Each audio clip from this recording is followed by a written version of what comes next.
kahor dardaarankiisii xalay ee in ka badan 50,000 oo qof ay la ilmeeyeen waxaa ka horreeyay inuu iila soo sheergareeyay mid ka mid ah heesihiisa ee ka hadlaysa koobnaanta adduunka qofka aan saaxiib badan u haysanna waa xaalad adag safarkaasi aakhira kala kulmi doono isaga oo linkiga YouTube-ka heestiisa soo sheergareeyay kuna soo qoray assalaamu calaykum tani ma ahan hees erayada qaata muusigan ayaa la raacin safar baa la tagayaa iyo socodka dheero soo noqon lahayno ina wada sugaaye ninkase afweeliyo aanu wadani sahay badan kama samadka baxaye sidee loo jidmanayaa shalay gelinkii dambe ilaa iyo waqtigan qof kasta waxa uu isweydiinayaa siday iminka tahay xaaladda fanaanka weyn ee Idlayare kaasi oo muddooyinkii ugu dambeeyay xaaladiisa caafimaad aysan ahayn mid hagaagsan mar kalena ay xaaladdu ka sii dartay markii uu bartiisa Facebook xalay ku soo qoray erayo qalbi jab ah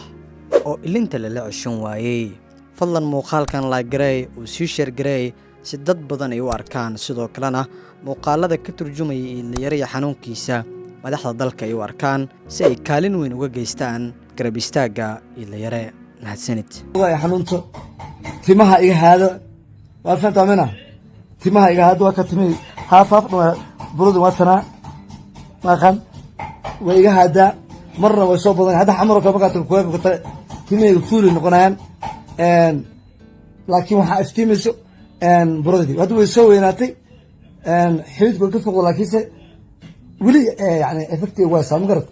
xalay waxa ay ahayd habeen qof kasta uu ka naxay erayada uu kula dardaarmay ilmihiisa Idlayare isaga oo leh alla ayaan idinkaga tegay ilmahayga balse dadka qaar ma oga in Idlayare 3 maalin ka hor uu muujiyay fariin kale oo tilmaamaysa inuu aakhire isku diyaariyay markii uu codsaday in iyadoo muusiga la iska indhatirayo la dareemo kaliya micnaha ku jira erayada heestan taasi oo ah mid ka turjumaysa maalinta aakhiro iyo xisaabta dadka oo dhan sugaysa qof kasta oo bini aadam ah oo inaga mida waa uu dhiman doonaa geeriduna waa xaq balse bini aadam ahaan uma samaysnin inaan geerida isku diyaarinno ama aynu muujinno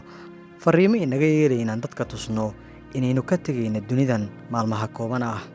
isagoo uu muujiyey in qof walba uu qabriga u socdo la dhiman doono su'aalna ay sugayso qof walba oo dunidan jooga qofka aan saaxiib badan u haysanna waa xaalad adag safarkaasi aakhira kala kulmi doono isaga oo linkiga YouTube-ka heestiisa soo sheergareeyay kuna soo qoray assalaamu calaykum tani ma ahan hees erayada qaata muusigan ayaa la raacin heestan waxaa hore u qaaday Allah u naxariistay Cabdiqaadir Sanka Idlayare ayaana 2014 dib u soo qaaday adiga ahaan si fiican u dhuux erayada heesta oo raacin muusiga